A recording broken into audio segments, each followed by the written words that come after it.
السلام عليكم حبايب قلبي، اهلا بيكم في بيت العيله مع مروه.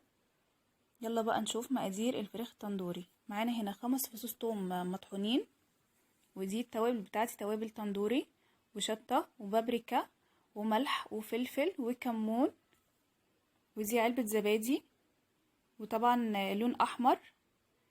هنا معلقه زيت وعصره ليمونه. دي الزبادي فضيتها طبعا في طبق.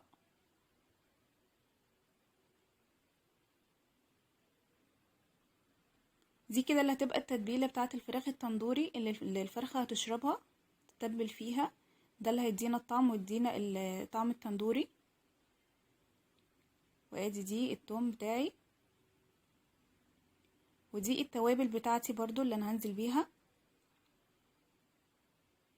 واللون الاحمر دوت هو ده سر الفراخ التندوري اللي انتوا بتشتروها من بره او اللي انتوا بتاكلوها بره بيبقى لونها احمر.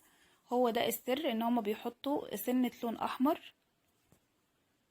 دي كده الزيت والليمون.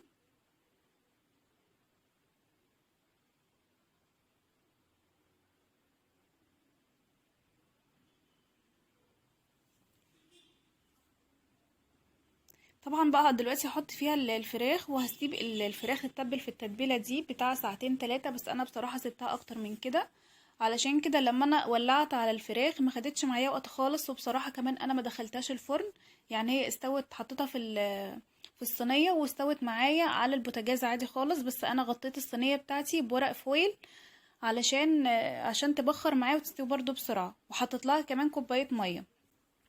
وبصراحه كمان الفراخ طلعت يعني طرية جدا جدا، والطعم كان تحفة. وطعم الليمون اللي انا حطاه في التتبيلة ده كان فظيع.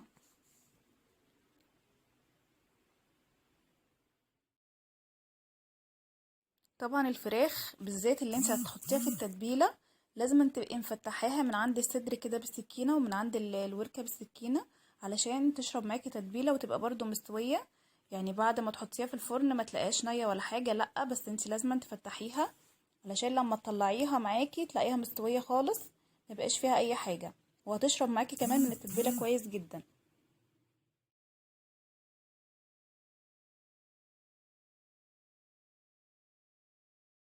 انا كده اهو تبلتها زي ما انتوا شايفين، وهسيبها بقى. المفروض تسيبوها ساعتين 3 او تسيبيها براحتك. كل ما تسيبها في التتبيله كل ما الفرخه بتاعتك هتبقى لحمها طري خالص وهتبقى جميله معاكي. دي كده الفرخه بعد ما سبتها 4 ساعات في التتبيله، وهحطها دلوقتي في الصينيه.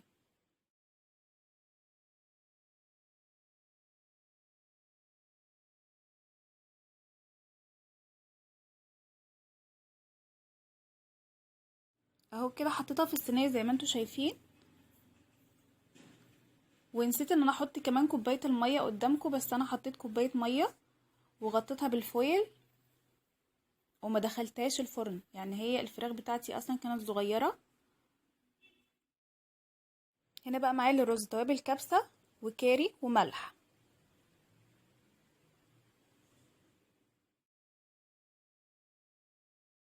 ده الزيت بتاعه اهو. وهنزل دلوقتي بالرز. يعني كده هياخد تقليبة كده بسيطة، وبعد كده اقوم حاطة عليه التوابل. وطبعا حطيت برضو مكعب مرقة. وبالراحة يا جماعة على الرز البسمتي بالذات وانتوا بتقلبوه، علشان ممكن يتكسر معاكي لو هو برضو يعني بيكون فيه ساعات الحبات بتاعة الرز بتبقى ضعيفة شوية.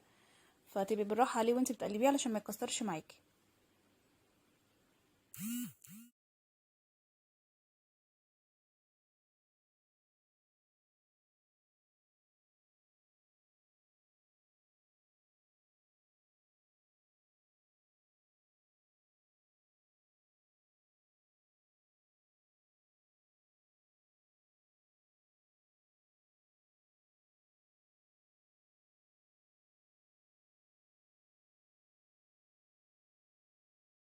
وطبعا معروف برضو مقدار المية بتاع الرز البسمتي ضعف الرز بتاعك.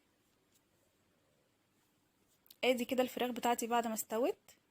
اه بصوا بقى، بصوا اللون الاحمر ده كان السبب بتاعه اللون الاحمر. جربوه ان شاء الله يعجبكم. بالف هنا وشفا عليكم.